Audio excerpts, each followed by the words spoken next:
അപ്പം എല്ലാവർക്കും ഇന്നത്തെ ഈ ഗീതാഞ്ജലി സീസൺ 2-ലെ ഇന്നത്തെ പ്രോഗ്രാമിലേക്ക് എല്ലാവർക്കും സ്വാഗതം.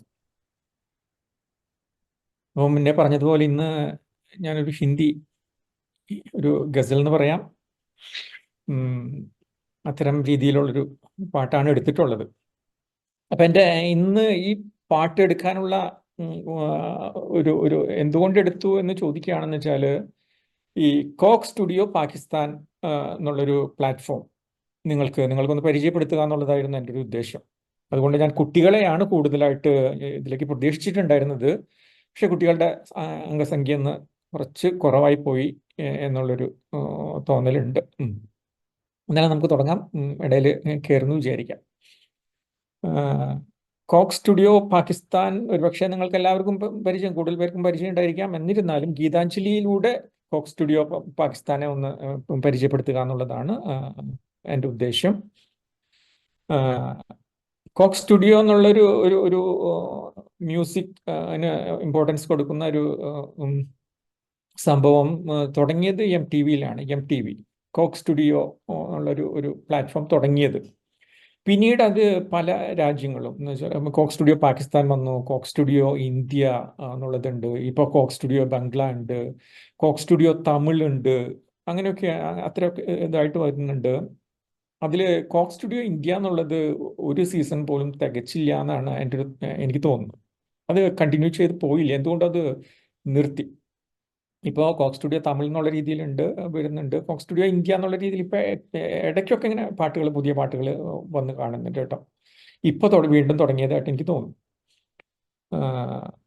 പക്ഷേ കോക്ക് സ്റ്റുഡിയോ പാകിസ്ഥാൻ സീസൺ 15 വരെ എത്തിയിട്ട് നിൽക്കുകയാണ്. അപ്പോൾ അതിൻ്റെ അർത്ഥം എന്ന് വെച്ചാൽ ഏകദേശം 15 വർഷത്തോളമായി കോക്ക് സ്റ്റുഡിയോ പാകിസ്ഥാൻ ഇങ്ങനെ തുടർന്നുകൊണ്ടേയിരിക്കുകയാണ്. അപ്പോൾ അതിലൂടെ നമ്മൾ പോകുകയാണെങ്കിൽ ഒരു കാര്യം നമുക്ക് മനസ്സിലാക്കാൻ കഴിയും. ഈ പാകിസ്ഥാനിലെ ഈ സംഗീതത്തെ പ്രേമിക്കുന്നവരുടെ ആ ഒരു ബാഹുല്യം, അല്ലെങ്കിൽ ഹൈലി ടാലൻറ്റഡ് ആയിട്ടുള്ള യങ് പീപ്പിൾ എത്രമാത്രം ഉണ്ടെന്നുള്ളത് നമുക്ക് ഈ കോക്ക് സ്റ്റുഡിയോ കാണുകയാണെങ്കിൽ മനസ്സിലാക്കാനായിട്ട് കഴിയും. Coke Studio 15. അപ്പോൾ കോക്ക് സ്റ്റുഡിയോയുടെ ഓരോ സീസണിലൂടെ നിങ്ങൾക്ക് മുന്നോട്ട് പോവുകയാണെന്ന് വെച്ചാൽ ഇങ്ങനെ പല രീതിയിലും അതിങ്ങനെ മുന്നോട്ട് എന്നുള്ളൊരു രീതിയിലേക്ക് ഇങ്ങനെ ഇവോൾവ് ചെയ്ത് പോകുന്നതായിട്ട് മനസ്സിലാക്കാൻ കഴിയും. ഇതിൻ്റെ കഴിഞ്ഞ രണ്ടോ മൂന്നോ സീസൺ വെച്ചിട്ട് എന്ന് വെച്ചാൽ അവരുടെ അവതരണ രീതികൾ പാടെ അങ്ങോട്ട് മാറിപ്പോയി.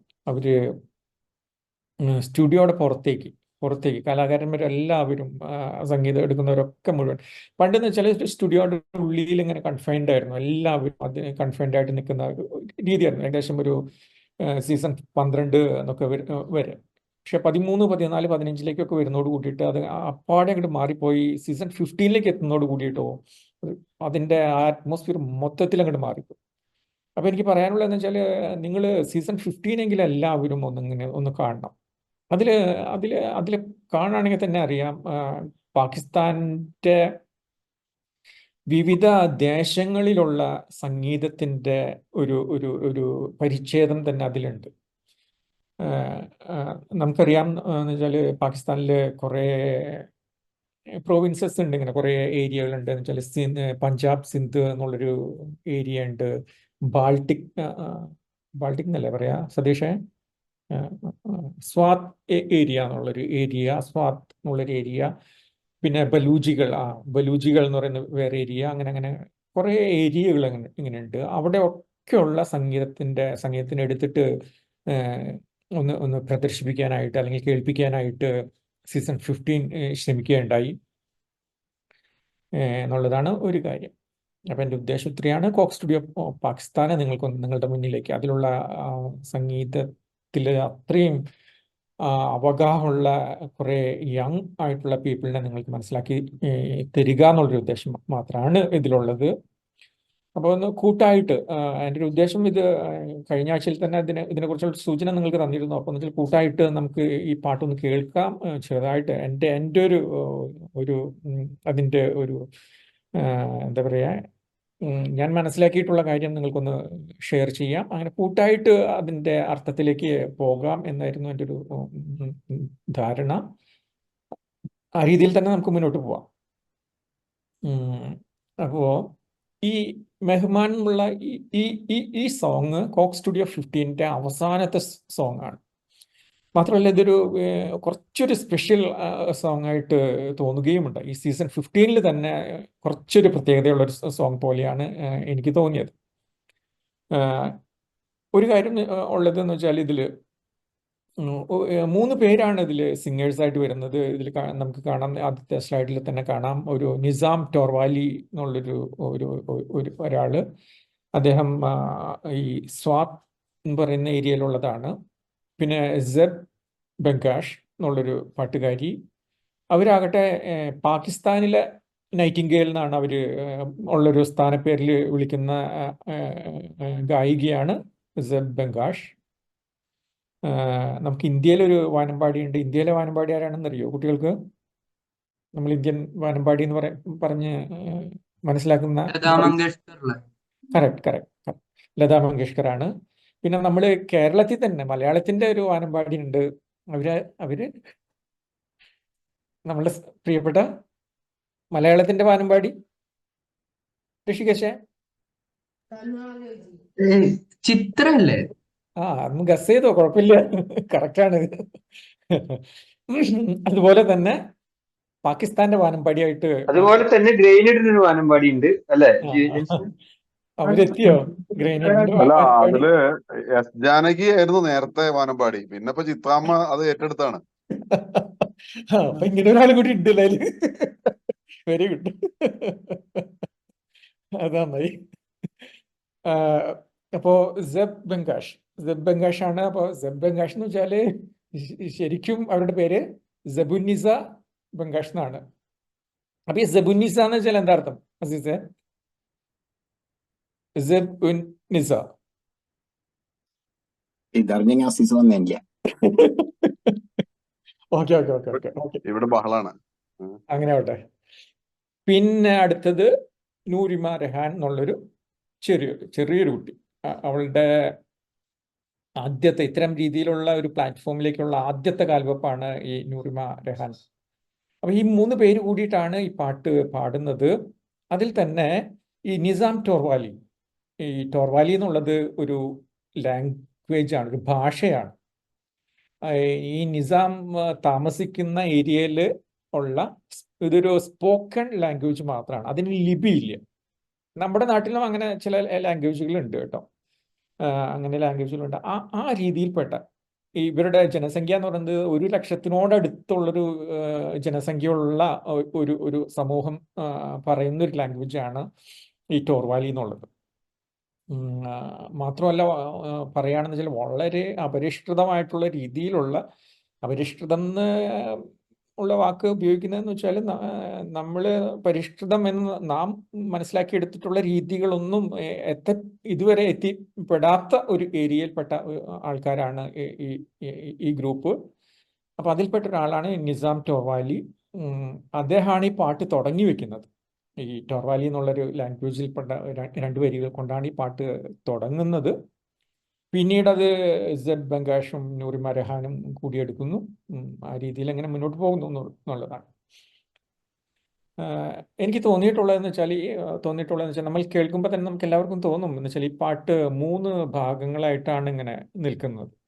തുടക്കത്തിൽ അത് ഒരു ടോർവാലി എന്നുള്ള നമുക്ക് ഒന്നും അറിയാത്ത രീതിയിലുള്ള ഒരു ലാംഗ്വേജിൽ കുറച്ച് കാര്യങ്ങൾ പറയുന്നു. പിന്നീട് ഹിന്ദിയിലുള്ള കുറച്ച് പോർഷൻസ് ഉണ്ട്. ദെൻ വേറൊരു പോർഷനും കൂടിയുണ്ട് അതിൽ. അപ്പോൾ ഈ തോർവാലി ലാംഗ്വേജിൽ പക്ഷേ ഇതിലെ സബ് ടൈറ്റിൽസ് ഇംഗ്ലീഷിൽ വരുന്നുണ്ട്. ഏകദേശം സബ് ടൈറ്റിൽസ് തന്നെയാണ് ഇതിലും വന്നിട്ടുള്ളത്. പക്ഷെ ഞാൻ അതിനെ എല്ലാം ഫോളോ ചെയ്യുന്നത്. എനിക്ക് തോന്നിയ ചില കാര്യങ്ങളാണ് നിങ്ങളോട് ഷെയർ ചെയ്യാനായിട്ട് ശ്രമിക്കുന്നത്.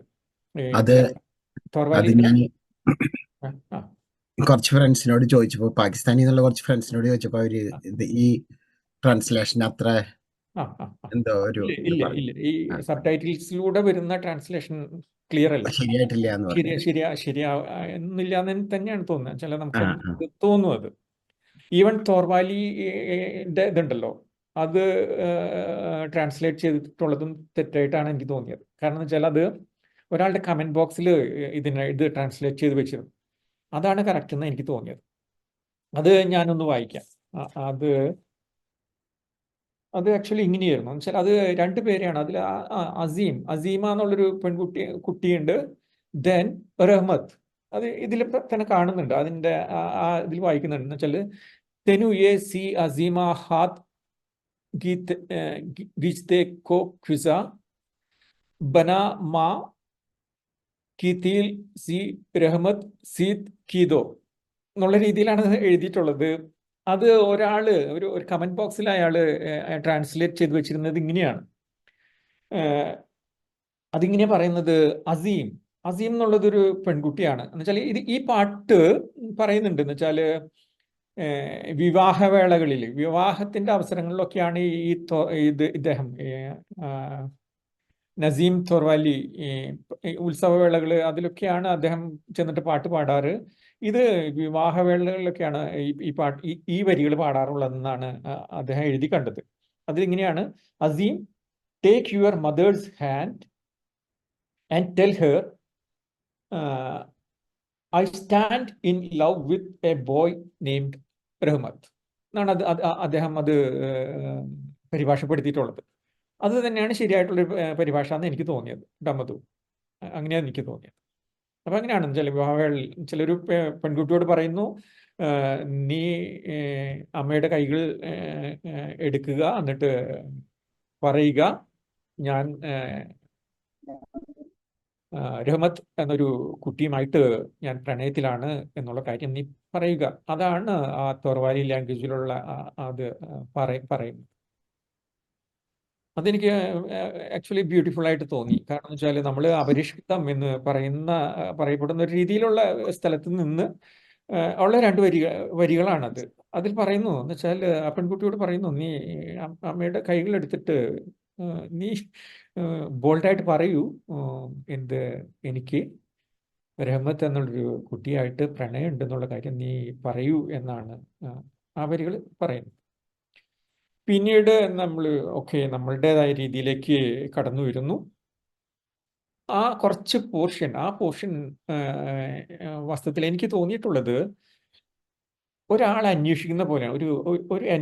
ഒരാളെ അന്വേഷിച്ചു പോകുന്നത് പോലെയാണ് എനിക്ക് തോന്നിയിട്ടുള്ളത്. ഒരാൾ അന്വേഷിച്ചു പോകുന്നു, കുറച്ച് ക്ലൂസ് നമുക്ക് തരുന്നുണ്ട്. ആ പാട്ടില് കുറച്ച് ക്ലൂസ് നമുക്ക് തരുന്നു. അപ്പോ ആരോ ഒരാളെ അന്വേഷിക്കുന്നത് പോലെ ആ വരികൾ ആരെയോ ഒരാളെ നമ്മൾ അന്വേഷിച്ച് ഇങ്ങനെ പോകുകയാണ്. കുറച്ച് കുറച്ച് ക്ലൂസ് അതിൽ നമുക്ക് കിട്ടുന്നുണ്ട്. അപ്പൊ ഇദ്ദേഹം ആക്ച്വലി ഹൈറാൻ ഹൂ പർ വീരാൻ നഹി എന്നാണ് ആദ്യം പറയുന്നത്.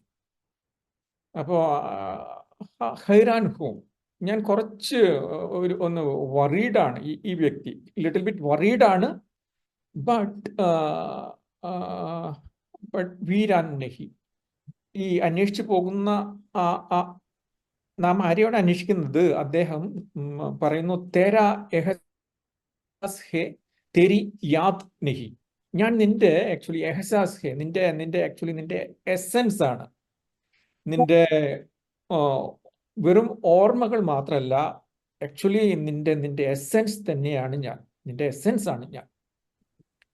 പിന്നെ അടുത്ത വരികളിലേക്ക് പോകുമ്പോൾ എന്ന് വെച്ചാൽ റിം ജിം ഇസ് ഘട്ടാക്കി തര. ഘട്ട എന്ന് വെച്ചാൽ നമുക്കറിയാം കാർമേഘമാണ്. ഒരു കാർമേഘത്തിന്റെ പോലെ വെച്ചാൽ മഴയുടെ ശബ്ദത്തിനെയാണ് നമ്മൾ റിംജിം എന്നുള്ള രീതിയിൽ സാധാരണ പറയാ. റിംജിം ഇസ് ഘട്ടാക്കി തര. ഈ കാർമേഘത്തിന്റെ പോലെ ഞാൻ ഇങ്ങനെ ഒഴുകി നീങ്ങുന്നു എന്ന് വേണമെന്ന് വെച്ചാൽ നമുക്ക് പറയാം. ഞാൻ നിന്റെ മെഹ്മാനാണ്. മെഹ്മാൻ ഹൂ തെരാ സാമാൻ നെഹി എന്ന് പറയും. മെഹ്മാൻ എന്ന് വെച്ചാൽ വെരി ഇമ്പോർട്ടൻ്റ് ആയിട്ടുള്ള ഒരാൾ, അല്ലെങ്കിൽ വെരി ഇമ്പോർട്ടൻ്റ് ആയിട്ടുള്ള ഒരു ഗസ്റ്റിനെയാണ് നമ്മൾ മെഹ്മാൻ എന്നുള്ള രീതിയിൽ ഇമ്പോർട്ടൻ്റ് ഗസ്റ്റ് ആണ്. ഞാൻ നിന്നെ സംബന്ധിച്ചിടത്തോളം വെരി ഇമ്പോർട്ടൻ്റ് ആയിട്ടുള്ളൊരു പേഴ്സൺ ആണ് ഞാൻ. തെരാ സാമാൻ നെഹി. സാമാൻ എന്ന് വെച്ചാൽ മെറ്റീരിയൽ എന്നുള്ള രീതിയിലുള്ള സാധനങ്ങളാണ് നമ്മൾ സാമാനങ്ങൾ. ഓക്കെ, മലയാളത്തിൽ നമ്മൾ സാധനങ്ങൾ, വസ്തുവകകൾ എന്നൊക്കെ പറയുന്ന രീതിയുണ്ടല്ലോ. സാമാൻ, ഞാൻ ആ രീതിയിൽ പെടുന്ന ഒരു ഒരു ഒരു ഒന്നല്ല ഞാൻ. നിന്നെ സംബന്ധിച്ചിടത്തോളം വെരി ഇമ്പോർട്ടൻ്റ് ആയിട്ടുള്ള ഒരാളാണ് ഞാൻ. മെഹ്മാനാണ് സാമാൻ നെഹി. എന്നുവെച്ചാൽ ഒരു മെറ്റീരിയൽ വേൾഡും വേറൊരു വേൾഡും തമ്മിലുള്ളൊരു ഒരു ഒരു വ്യത്യാസം പോലെ പ്രകടിപ്പിക്കലാണ് ഇതിലൂടെ ചെയ്തിട്ടുള്ളതെന്നാണ് എനിക്ക് തോന്നിയിട്ടുള്ളത്. ഞാൻ പൈസ കൊടുത്ത് നിനക്ക് വാങ്ങാൻ കഴിയുന്ന രീതിയിലുള്ളൊരു ഒന്നല്ല ഞാൻ ആ വരികൾ ഒരു ഒബ്ജക്റ്റ് അല്ല, പകരം ഇൻവൈറ്റഡ് മെഹ്മാനാണ് അല്ലേ? കറക്റ്റ്. അടുത്ത വരികൾ നോക്കാം. സാലോമേ ഫരോക്കെ രാഹത്തോം കോ ഖോക്കെ. ഇതെനിക്ക് വളരെ ഇമ്പോർട്ടൻ്റ്, അല്ലെങ്കിൽ വളരെ നല്ല വരികളായിട്ട് എനിക്ക് തോന്നുന്നു. എന്നുവെച്ചാൽ ഇത് സാലോമേ ഫരോക്കെ എന്ന് പറയുന്നതെന്ന് വെച്ചാൽ, ഞാൻ അതിനർത്ഥം കൊടുക്കുന്നതെന്ന് വെച്ചാൽ സീസൺഡ് ബൈ ടൈം എന്നാണ്. സാലോമേ ഫരോക്കെ ഒരു സീസൺഡ് ബൈ ടൈം. എപ്പോഴും എന്ന് വെച്ചാൽ നമുക്ക് നമ്മുടെ എക്സ്പീരിയൻസസ് ഉണ്ട്. എനിക്ക് ചെറിയ കുട്ടികളോട് പറയാനുള്ള കാര്യം എന്ന് വെച്ചാൽ ഇതാണ് നമുക്ക് എക്സ്പീരിയൻസസിനെ പകരം വെക്കാനായിട്ട് ഒന്നുമില്ല. നിങ്ങളെ സീസൺ ചെയ്തെടുക്കുന്നത് എന്തോ ആകട്ടെ, എന്ത് മെറ്റീരിയലോ ആകട്ടെ, എന്തോ ആവട്ടെ, നിങ്ങളെ ശരിക്കും പാകപ്പെടുത്തി എടുക്കുന്നത് ഒരുപക്ഷെ സമയം അല്ലെങ്കിൽ നിങ്ങളുടെ എക്സ്പീരിയൻസസ് ആണ്. ഈ എക്സ്പീരിയൻസസിന് പകരം വെക്കാനായിട്ട് ഒന്നുമില്ല. അതുകൊണ്ട് തന്നെയാണ് നിങ്ങൾ കുട്ടികളോട് പറയുന്നതെന്ന് വെച്ചാൽ, നിങ്ങൾ മുതിർന്നവരെ നോക്കി മനസ്സിലാക്കണം, അവരുടെ വാക്കുകൾ ശ്രദ്ധിക്കണം എന്നൊക്കെ ഉള്ളത്. അതെന്ന് വെച്ചാൽ എക്സ്പീരിയൻസസിൻ്റെ പുറത്തുള്ള കാര്യങ്ങളാണ്. അവരുടെ എക്സ്പീരിയൻസസിൽ നിന്ന് കിട്ടിയിട്ടുള്ള കാര്യങ്ങൾ നിങ്ങളിലേക്ക് പകർന്നു തരാനായിട്ട് ശ്രമിക്കുമ്പോൾ തീർച്ചയായിട്ടും നിങ്ങൾ കാതു കൊടുക്കണം. കാതു കൊടുക്കുക. നിങ്ങൾ പിന്നെ ചില നിങ്ങളുടെ രീതിയിൽ അതിനെ സ്വാംശീകരിച്ചിട്ട് നിങ്ങൾ അതിനെ മുന്നോട്ട് പോകുക എന്നാണ് പറയാനുള്ളത്. ഇപ്പോൾ ഇവിടെ ഇരുന്നിട്ട് ഞാൻ ചെയ്യുന്നതും അത് തന്നെയാണ്. ആക്ച്വലി ഒരു പക്ഷേ നമ്മളെല്ലാം ഗീതാഞ്ജലി എന്ന പ്രോഗ്രാമിൻ്റെ ഉദ്ദേശം തന്നെ ഒരുപക്ഷെ ഇത് തന്നെയാണെന്ന് നമുക്ക് വേണമെങ്കിൽ പറയാം. സോ സീസൺഡ് ബൈ ടൈം രാഹത്തോം കോ ഖോക്കെ. രാഹത്ത് എന്ന് വെച്ചാൽ കംഫർട്ട്സ്. രാഹത്തോം കോ ഖോക്കെ എന്നുവെച്ചാൽ ഈ കംഫർട്ട്സിനെ മുഴുവൻ എടുത്തു കളഞ്ഞിട്ടുമാണ് ഞാൻ മുന്നോട്ട് പോകുന്നത്. എന്നുവെച്ചാൽ സീസൺഡ് ബൈ ടൈമാണ്. മാത്രമല്ല ഈ കംഫർട്ട്സിനൊക്കെ എന്ന് വെച്ചാൽ ചിലപ്പോൾ ഒഴിവാക്കിക്കൊണ്ട് കൂടിയിട്ടാണ് ഞാൻ ഇങ്ങനെ മുന്നോട്ട് പോയിക്കൊണ്ടിരിക്കുന്നത്. പിന്നെയോ ബീത്തെ ഹുയെ ആസുവോ കി യാരിയാൻ സമോക്കെ എന്ന് വെച്ചാൽ ഈ വരുന്ന വഴിയിൽ നമ്മൾ പൊഴിച്ചിട്ടുള്ള കണ്ണുനീരിനെ ഒക്കെ നമ്മൾ ഇദ്ദേഹം എന്തായിട്ടാണ് മനസ്സിലാക്കുന്നതെന്ന് വെച്ചാൽ യാരിയാൻ ആയിട്ടാണ് മനസ്സിലാക്കുന്നത്. അതിന് ആ ഹാർഡ്ഷിപ്പിനെ എന്ന് വെച്ചാൽ നമ്മൾ കണ്ണുനീര് പൊഴിക്കുന്നത് മിക്കവാറും ഹാർഡ്ഷിപ്പിനെ ഫേസ് ചെയ്യുമ്പോഴാണ്. അതിനൊക്കെ നമ്മൾ ഏത് രീതിയിൽ മനസ്സിലാക്കണം എന്നാ പറയുന്നത് ഇദ്ദേഹം നമുക്ക് പറഞ്ഞു തരുന്നതെന്ന് വെച്ചാൽ, അതിനെന്ന് വെച്ചാൽ നിങ്ങളുടെ സുഹൃത്തിനെ പോലെ തന്നെ മനസ്സിലാക്കണം എന്നാ പറയാം. അപ്പം നമ്മുടെ ജീവിതത്തിൽ നമുക്ക് ബുദ്ധിമുട്ടുകൾ ഇതൊക്കെ ഉണ്ടായിരുന്നിരിക്കുക. എന്നിരുന്നാലും നിങ്ങൾ അതിനെ ഒരുപക്ഷെ ഒരു കോൺഫിഡൻസോട് കൂട്ടിയിട്ട് നേരിടണം എന്നായിരിക്കാം ഉദ്ദേശിച്ചിട്ടുണ്ടാവുക. അല്ലെങ്കിൽ എന്ന് വെച്ചാൽ ഓക്കെ, അതിനെ നിങ്ങൾ ആസ് എ ഫ്രണ്ട് എന്നുള്ള രീതിയിലാണ് നിങ്ങൾ അതിനെ സമീപിക്കേണ്ടതെന്നാണ് ഇവിടെ പറഞ്ഞു വയ്ക്കുന്നത്.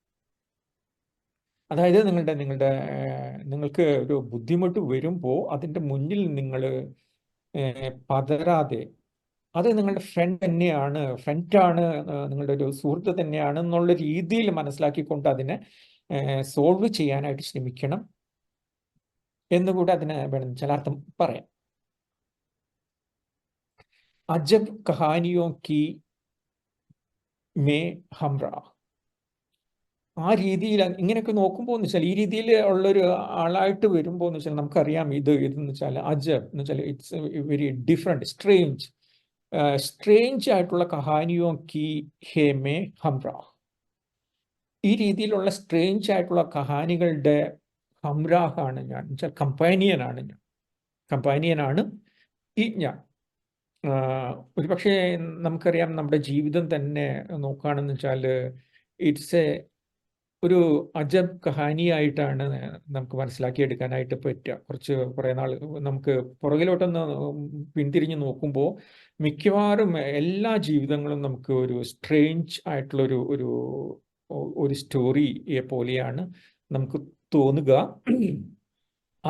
ആ സ്ട്രേഞ്ച് ആയിട്ടുള്ള സ്റ്റോറിയുടെ ഹംറാഹ് ആണ് ഇദ്ദേഹം. ഹംറാഹ് എന്ന് വെച്ചാൽ കമ്പാനിയൻ എന്നാണ് അർത്ഥം. ഈ ഹം വെച്ചിട്ടുള്ള കുറേ വാക്കുകൾ നമുക്ക് ഇങ്ങനെ കാണാനായിട്ട് കഴിയാം. ഹംറാഹ് എന്നുള്ളത് കമ്പാനിയൻ എന്നുള്ളൊരു ഇതാണ്. അതുപോലെ തന്നെ ഉള്ളൊരു വാക്ക് ആണ് ഹംസഫർ എന്ന് പറയുന്നത്. ഹംസഫർ എന്ന് വെച്ചാൽ ഒരു കോ ട്രാവലർ. അപ്പൊ ഈ ഹംസഫറും ഹംറാഹും തമ്മിൽ ഒരു ബേസിക് ആയിട്ടുള്ളൊരു ഒരുപോലെ തോന്നുമെങ്കിൽ കൂടിയും അതിന് വ്യത്യാസം ഉണ്ടെന്നാണ് എനിക്ക് തോന്നിയിട്ടുള്ളത്. ഹംറാഹ് എന്ന് വെച്ചാൽ എപ്പോഴും നമ്മളുടെ കൂടെയുള്ള ഒരാളാണ്. He's A companion.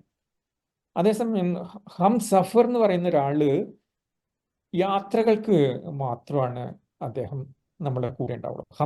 സഫർ ഒരു യാത്രയ്ക്ക് പുറപ്പെടുമ്പോൾ നമ്മുടെ കൂടെ ഉണ്ടാവുന്ന ആളാണ് ഹംസഫർ.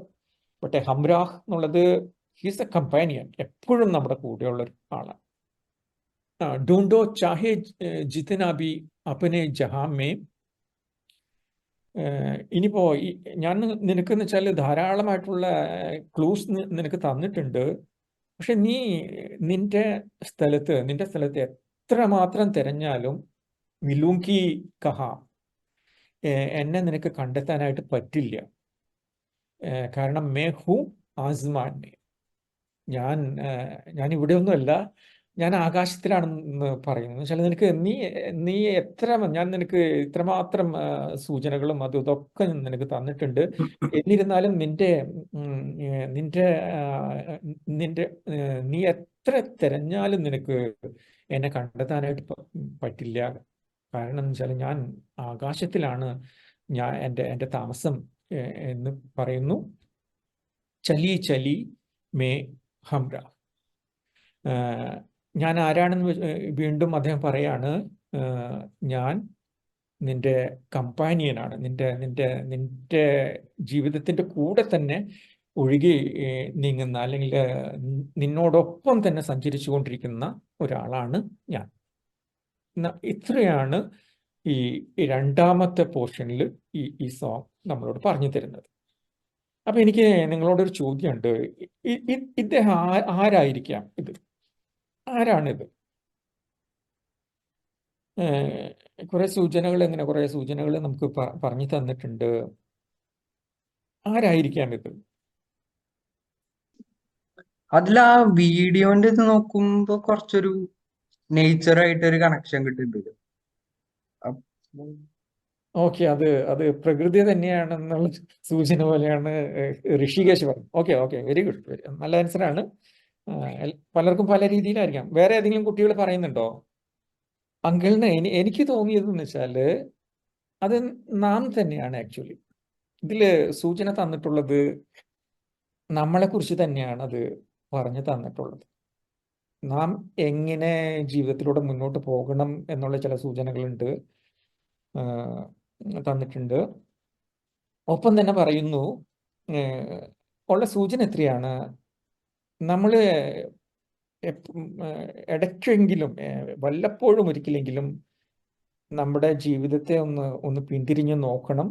നാം നമ്മിൽ നിന്ന് തന്നെ മാറി നിന്നുകൊണ്ട് അതിലേക്കൊന്ന് തിരിഞ്ഞു നോക്കണം എന്നുള്ളൊരു സൂചനയാണ് ഇതിൽ തരുന്നതെന്നാണ് എനിക്ക് തോന്നിയിട്ടുള്ളത്.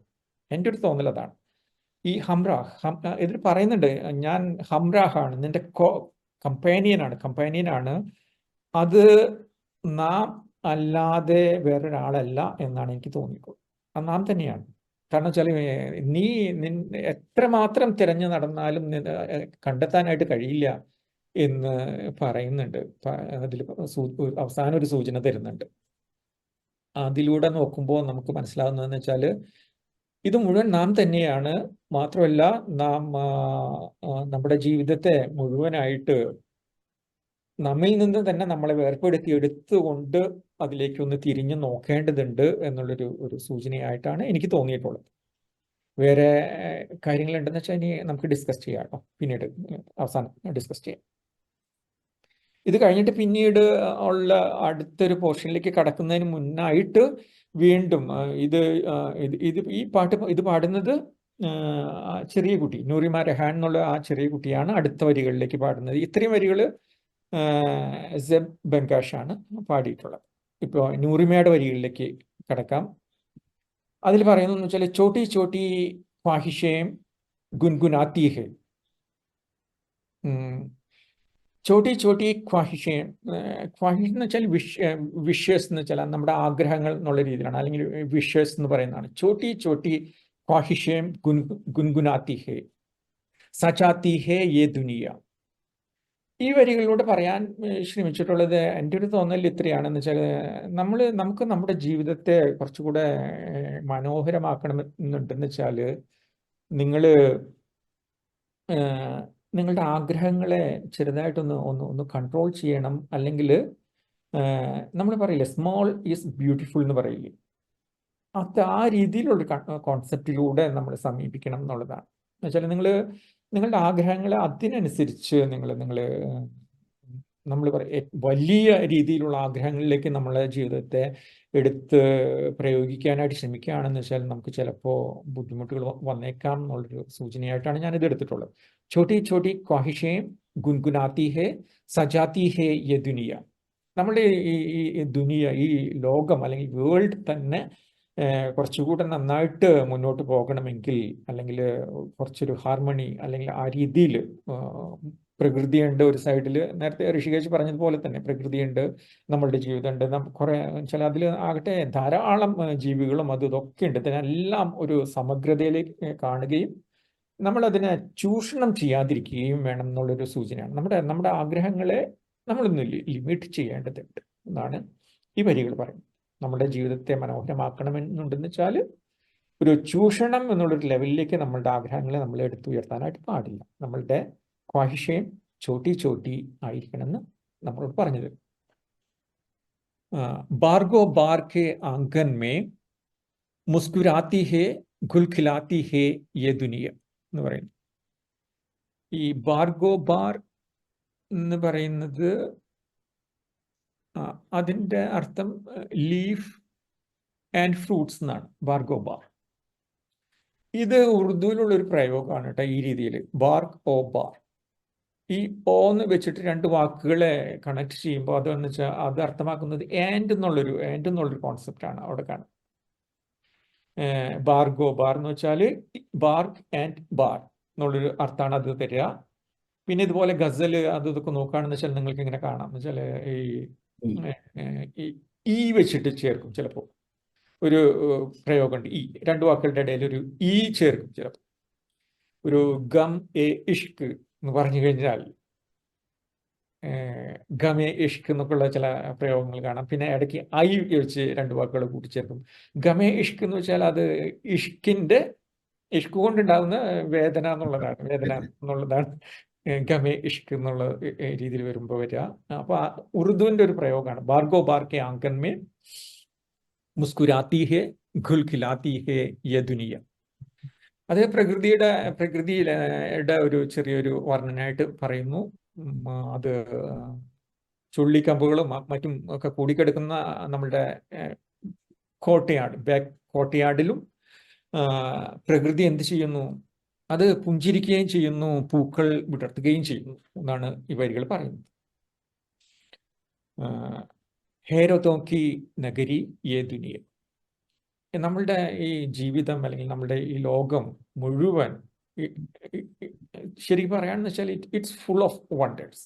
നമുക്ക് ആ രീതിയിൽ നമ്മളിതിനെ സമീപിക്കുകയാണെന്ന് വെച്ചാൽ നമുക്കറിയാം വെച്ചാൽ ഇറ്റ്സ് ഫുൾ ഓഫ് വണ്ടേഴ്സ്. നമ്മുടെ ലൈഫ് മുഴുവൻ എന്താ പറയുക, it's full of wonders. Third പോർഷനിലേക്ക് വരുമ്പോൾ എന്ന് വെച്ചാൽ മറ്റേ ഇതിൻ്റെ തന്നെ ഒരു തുടർച്ചയായിട്ടുള്ള കാര്യങ്ങളാണ് പറയുന്നത്. വളരെ സിമ്പിൾ ആയിട്ടുള്ള പക്ഷേ വളരെ ഗഹനമായിട്ടുള്ള ചില കാര്യങ്ങൾ, വെരി സിമ്പിൾ ആയിട്ടുള്ള ചില കാര്യങ്ങൾ നമ്മൾ പറഞ്ഞു. ദിൽ കി നസർ മേ സബ് ഹി ഹും ഏക് ചില നിങ്ങളുടെ ഹൃദയം കൊണ്ട് നോക്കുകയാണെന്ന് വെച്ചാൽ എല്ലാം ഒന്ന് തന്നെയായിട്ട് ഈ പ്രകൃതിയിലുള്ള എല്ലാതും ഒന്നാണെന്ന് നിങ്ങൾക്ക് കണ്ടെത്താനായിട്ട് കഴിയും എന്ന് പറയും. ഒരേ ഒരു കാര്യമുള്ളൂ എന്ന് വെച്ചാൽ നിങ്ങളുടെ തലച്ചോറ് ഉപയോഗിച്ചിട്ടല്ല കാണേണ്ടത്, പക്ഷെ നിങ്ങളുടെ ഹാർട്ട് നിങ്ങളുടെ ഹൃദയം വെച്ച് നിങ്ങൾ ഈ ലോകത്തെ കാണാനായിട്ട് ശ്രമിക്കുക. മുഴുവനും ഒന്ന് എന്നുള്ളൊരു തോന്നൽ നിങ്ങൾക്ക് അത് തരുന്നു പറയുന്നു. തും ബി ഹമി ഹോ ഹം ബി തുമി ഹോ. ഞാൻ എന്ന് പറയുന്നത് നീ തന്നെയാണ്. You are us and we are you. നമ്മളെല്ലാവരും ഒന്നാണ് എന്നുള്ളൊരു ഒരു കാര്യമാണ് ഈ വരികളിലൂടെ പറഞ്ഞു തരുന്നത്. ദിൽ കി നസർ, നമ്മൾ നമ്മുടെ ഹൃദയം കൊണ്ട് ഈ ലോകത്തെ കാണാനായിട്ട് ശ്രമിക്കണമെന്ന് മാത്രമേ. ചാഹത്തോ കെ ഭി രാസ്ത കൈ ചുൻലോ കൊയ്. അതില് ചാഹത്തോ അത് അതില് ട്രാൻസ്ലേഷനിൽ ചാഹത്ത് എന്നുള്ളതിന് ലവ് എന്നുള്ളൊരു വാക്കാണ് പറഞ്ഞിട്ടുള്ളത്. എന്നാൽ ചാഹത്ത് എന്നുള്ളതിന് ലൈഫ് എന്നുള്ളൊരു അർത്ഥമാണ്. ആക്ച്വലി കുറച്ചും കൂടെ വൈഡ് ആയിട്ടുള്ള ഒരു അർത്ഥമാണ് അതിന് ഉള്ളതെന്നാണ് എനിക്ക് തോന്നുന്നത് ഈ ഒരു കോണ്ടെക്സ്റ്റിൽ നോക്കുമ്പോൾ. കാരണം വെച്ചാൽ ലൈഫ് ജീവിതത്തിന് എന്ന് വെച്ചാൽ ധാരാളം പാത്തുകൾ ഉണ്ടായിരിക്കും, കുറേ പാത്തുകൾ നമുക്കറിയാം. എന്ന് വെച്ചാൽ നമ്മുടെ ജീവിതത്തിൽ നിന്ന് വ്യത്യസ്തമായിട്ടൊരു പാത്തിലൂടെ ആയിരിക്കും നമ്മുടെ അടുത്തുള്ള നമ്മുടെ ആള് സഞ്ചരിക്കുന്നത്. അങ്ങനെ വെച്ചാൽ ജീവിതത്തിൽ എന്ന് വെച്ചാൽ വളരെ വളരെ അധികം വഴികളുണ്ട്. നിങ്ങൾ ഏതെങ്കിലും ഒന്ന് സെലക്ട് ചെയ്തോളൂ എന്ന് പറയുമ്പോൾ ചുൻലോക്കോയി, ഏതെങ്കിലും ഒന്ന് സെലക്ട് ചെയ്യുകയും നിങ്ങൾ ആ പാത്തിലൂടെ മുന്നോട്ട് പോവുകയും ചെയ്യുക. കാരണം എന്താണെന്ന് വെച്ചാൽ നിന്റെ വഴിയും മറ്റൊരാളുടെ വഴിയും തമ്മിൽ നോക്കുകയാണെന്ന് വെച്ചാൽ യാതൊരു വിധത്തിലുള്ള വ്യത്യാസവും ഇല്ല എന്നുള്ളതാണ്. ഇൻ ഇറ്റ്സ് എസെൻസ് എല്ലാം ഒന്ന് തന്നെയാണ്.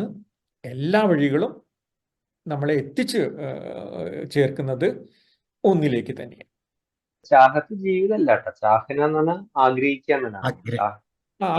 ആഗ്രഹം എന്ന് പറയാം. ചാഹത്ത് എന്നുള്ള ആഗ്രഹമാണ്. പക്ഷേ ലൈഫ് നമ്മുടെ ആഗ്രഹം എന്ന് വെച്ചാൽ ഓക്കെ, അതിനെ ലൈഫ് എന്നുള്ളൊരു അർത്ഥത്തിലേക്ക് നമുക്ക് അതിനെ ഉയർത്തിയെടുക്കാം.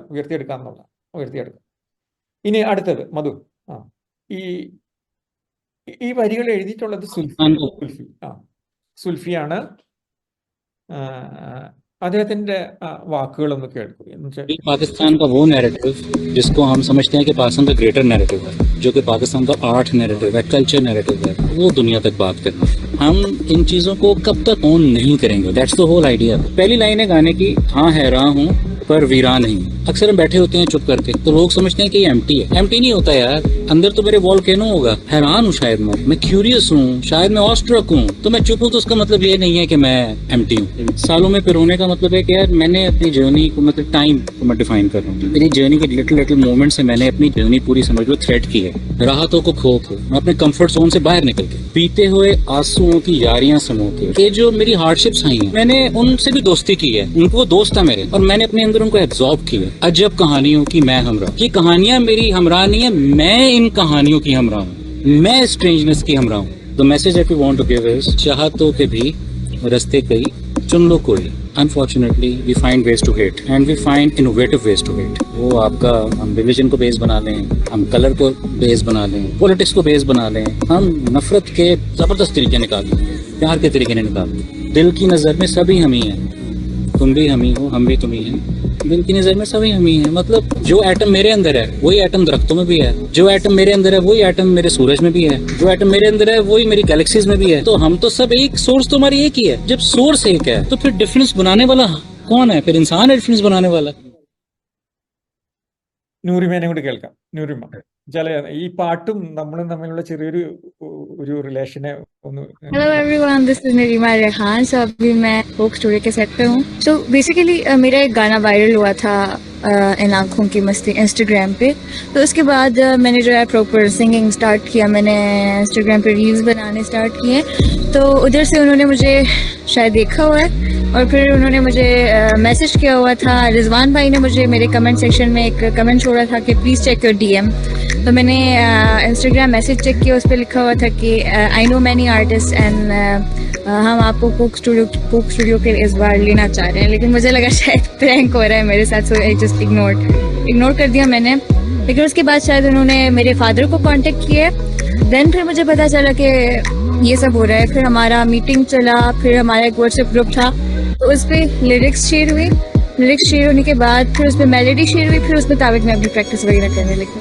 गाना बहुत अच्छा है, बहुत ही स्मूथ और मीनिंग फील करने वाला। अभी इंशाल्लाह मेरा शूट होने वाला है, तो आई एम सो एक्साइटेड कि मैं वो ड्रेस पहनूंगी, मेकअप शेकअप होगा और उसके बाद मैं अपने मेरा जो सेट है जहाँ थोड़ा दरख्त टाइप का कोई चीज़ ऊपर मुझे चढ़ना है, तो I am so excited for it. അപ്പോൾ ഇതിൽ നൂറിമ പറയുന്നുണ്ടെന്ന് വെച്ചാല് നൂറിമയെ ഈ പാട്ടിലേക്ക് എത്തിച്ചത് അവള് പാടിയിട്ട് യൂട്യൂബ് ഇൻസ്റ്റാഗ്രാമിലിട്ട ഒരു പാട്ടാണ് നൂറിമയെ കോക്ക് സ്റ്റുഡിയോ പാകിസ്ഥാനിലേക്ക് എത്തിച്ചത്. പക്ഷെ ആ പാട്ട് ഇൻ ആങ്കോം കി മസ്തി മേ എന്നുള്ളൊരു പാട്ടാണ്. അതിവിടെ ആ കുട്ടി പാടുന്ന പറയാം. പക്ഷെ ആ പാട്ടാകട്ടെ ആക്ച്വലി ഒരു ഇന്ത്യൻ പാട്ടാണ്. ഒരു ഇന്ത്യൻ വളരെ പ്രസിദ്ധമായിട്ടുള്ള പാട്ടാണ്. 1981 പുറത്തിറങ്ങിയിട്ടുള്ള ഉംറാവോ ജാൻ എന്നുള്ള സിനിമയിലത്തെ പാട്ടാണ്. അതിൽ പാടി അഭിനയിച്ചിട്ടുള്ളത് രേഖ എന്നുള്ളൊരു നടിയാണ്. ആ രേഖയാകട്ടെ നമ്മുടെ ജമിനി ഗണേശന്റെ മകളാണ്, എന്നുവെച്ചാൽ തമിഴ്നാട്ടുകാരിയാണ്. അപ്പൊ ഈ കോക്ക് സ്റ്റുഡിയോ പാകിസ്ഥാനിലേക്ക് എന്ന് വെച്ചാൽ ഉള്ളൊരു വഴി നമ്മുടെ അടുത്താണ്, വെരി നിയർ. തമിഴ്നാട് വഴി അങ്ങോട്ട് കയറി കഴിഞ്ഞാൽ കോക്ക് സ്റ്റുഡിയോ പാകിസ്ഥാനിലേക്ക് എത്താം എന്നാണ് ഇത് പറയുന്നത്. ആ പാട്ടിന്റെ അർത്ഥം അത് തന്നെയാണ്. അത് ആക്ച്വലി ആ പാട്ടും പറഞ്ഞു തരുന്നത് അതാണ്. അപ്പൊ ഈ പാട്ടിനെ കുറിച്ച് ഒന്നുകൂടെ ഒന്ന് പറയാം. 1981 പുറത്തിറങ്ങിയ ഉംറാവോ ജാൻ എന്നുള്ള സിനിമയിലത്തെ പാട്ടാണ്. പാടിയിരിക്കുന്നത് ആശാ ഭോസ്ലെ ആണ്. അവർക്ക് ആ വർഷത്തെ ഏറ്റവും നാഷണൽ അവാർഡ്, ഗായികയ്ക്കുള്ള നാഷണൽ അവാർഡ് ഈ പാട്ട് നേടിക്കൊടുത്തു. മാത്രമല്ല ഈ സിനിമയിലത്തെ അഭിനയത്തിന് രേഖയ്ക്ക് ഏറ്റവും മികച്ച നടി എന്നുള്ള രീതിയിലുള്ള നാഷണൽ അവാർഡും നേടിക്കൊടുത്ത ഒരു സംഭവമാണ്. ഞാൻ ആ വരികൾ കൂടെ കടന്നു പോയപ്പോ ജനിച്ചത് ഒരു വ്യാഖ്യാനം അത് നമ്മൾ തന്നെയാണ് എന്നുള്ളതായിരുന്നു. എനിക്ക് എൻ്റെ ഒരു ഇതിലെനിക്ക് തോന്നിയത് രണ്ട് തരത്തിൽ അതിനെ കാണാം. ഒന്ന്, ഈ ദൈവവിശ്വാസികളായിട്ടുള്ള ആളുകൾക്ക് അത് ചിലപ്പോൾ ഒരു ദൈവതത്വമായിരിക്കും ഉദ്ദേശിച്ചിട്ടുണ്ടായിരിക്കുക. കാരണം അവരുടെ കൂടെയുള്ള എപ്പോഴും പിന്തുടരുന്ന but don't take me for granted എന്നുള്ളൊരു സാധനമായിരിക്കാം. പിന്നെ നിരീശ്വരവാദികളായിട്ടുള്ള ആൾക്ക് ചിലപ്പോൾ അവരുടെ കോൺഷ്യൻസ് ആയിരിക്കാം. That also don't take four granted. ഞാൻ ചിലപ്പോൾ തിരിച്ചു പോകാം, ഞാൻ നിന്റെ കൂടെ എപ്പോഴും ഉണ്ടായിക്കൊള്ളുന്നില്ല, അതെന്നെ you have to work hard to get me എന്ന് പറയുന്നത്. അതായത് കോൺഷ്യൻസിനെ കിട്ടണമെങ്കിൽ നിങ്ങൾ എന്തൊക്കെ വിജയിയാണെങ്കിൽ പോലും നിങ്ങളുടെ കോൺഷ്യൻസിനെ നിങ്ങൾക്ക് കിട്ടിക്കൊള്ളണമെന്നില്ല. അപ്പൊ പലപ്പോഴും ആ കോൺഷ്യൻസ് നമ്മുടെ മുമ്പിൽ നിൽക്കുമ്പോഴാണ് നമ്മൾ പതറിപ്പോവുക. അപ്പൊ ആ ഒരു അർത്ഥത്തില് വേണമെങ്കിൽ കാണാം എന്നുള്ളതാണ് എനിക്ക് തോന്നുന്നത്. അപ്പൊ ഒരു നിരീശ്വരവാദിക്ക് എങ്ങനെയാണ് അവരുടെ കോൺഷ്യൻസ്, അങ്ങനെയായിരിക്കാം ഒരു ദൈവവിശ്വാസിക്ക് അവരുടെ ദൈവം. അങ്ങനെയാണ് ഞാൻ അതിനെ കണ്ടത് എന്ന ഒരു എളിയ ഒരു റിവ്യൂ പറയുന്നു.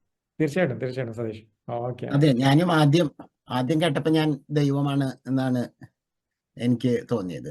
പിന്നെ പ്രകൃതിയാണെന്ന് തോന്നി. അവസാനത്തെ സീനുകളിലേക്ക് വരുമ്പോ അത് പ്രണയിനിയാണോ അല്ലെങ്കിൽ കമിതാവാണോ അതോ ദൈവമാണോ എന്നുള്ള ഒരു സംശയമായി. പിന്നെ അവസാനം കണ്ടപ്പോ പ്രകൃതിയാണ് എന്നുള്ള മാർക്സിന്റെ ഒരു ഇതുണ്ടല്ലോ, nature is inorganic body of human being. അവസാനം പറയണെന്ന് വെച്ചാൽ എല്ലാം ഒന്നാണെന്നുള്ളൊരു സങ്കല്പമാണ്. അതെ. പിന്നെ നമ്മളിപ്പോ പ്രകൃതി എന്ന് പറയുന്നത് നമ്മൾക്കും തമ്മിൽ വ്യത്യാസമൊന്നുമില്ല എന്നുള്ളൊരു കാഴ്ചപ്പാടാണ്. അതന്നെ, അഹം ബ്രഹ്മാസ്മിയും തത്വമസിയും ഒക്കെ ഇങ്ങനെ ഓർത്തു ഇത് കേൾക്കുമ്പോ നമുക്ക് അങ്ങനെ ആലോചിക്കാം. ആദ്യം ഞാനതൊരു പ്രണയഗാനമാണെന്നുള്ള രീതിയിലാണ് തുടങ്ങിയത്. പിന്നെ ഇന്ന് നമ്മള് ഈ പാട്ട് പാടാനായിട്ട് നമുക്ക് ഒരു പുതിയ ആളെത്തിയിട്ടുണ്ട്. Very good. ശ്രീലത ദുബായിലാണ്, ദുബായിൽ നിന്നാണ് പാടുന്നത്. ഹിന്ദി പാട്ടുകൾ ഇഷ്ടമാണ്, പാടാറുണ്ട്. പക്ഷെ ഈ പാട്ട് കേൾക്കുന്നല്ലാണ്ട് പാടിയിട്ടില്ല ഇതുവരെ. इन आँखों की मस्ती के, इन आँखों की मस्ती के मस्ताने हजारों है, मस्ताने हजारों है, इन आँखों से वाबस्ता, इन आँखों से वाबस्ता अफसाने हजारों है, अफसाने हजारों है, इन आँखों की मस्ती के। एक तुम ही नहीं तन्हा,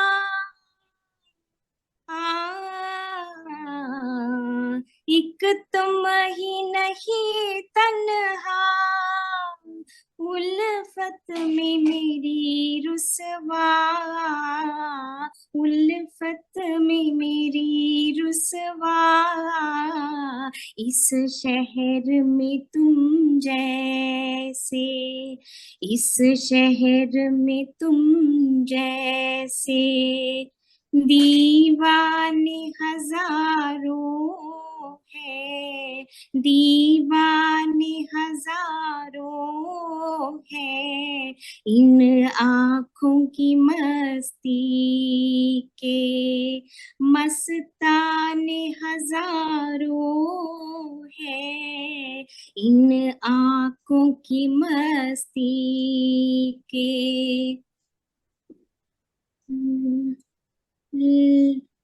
लग जा गले के फिर ये हंसी रात हो न हो,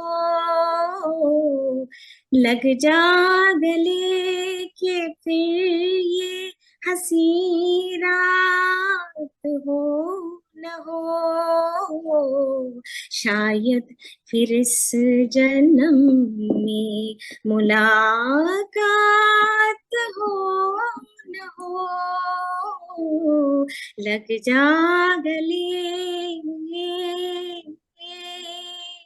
हमको मिली है आज ये घड़ियां नसीब से,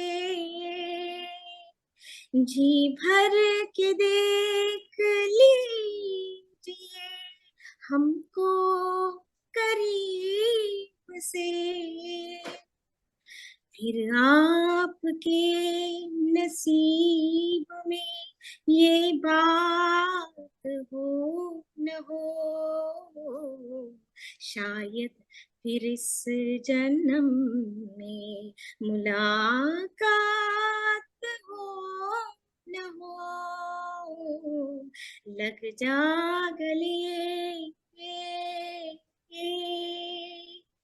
पास आइए कि हम नहीं आएंगे बार बार, बाहें गले में डाल के हम रो ले जार जार, आँखों से फिर ये प्यार की बरसात हो न हो,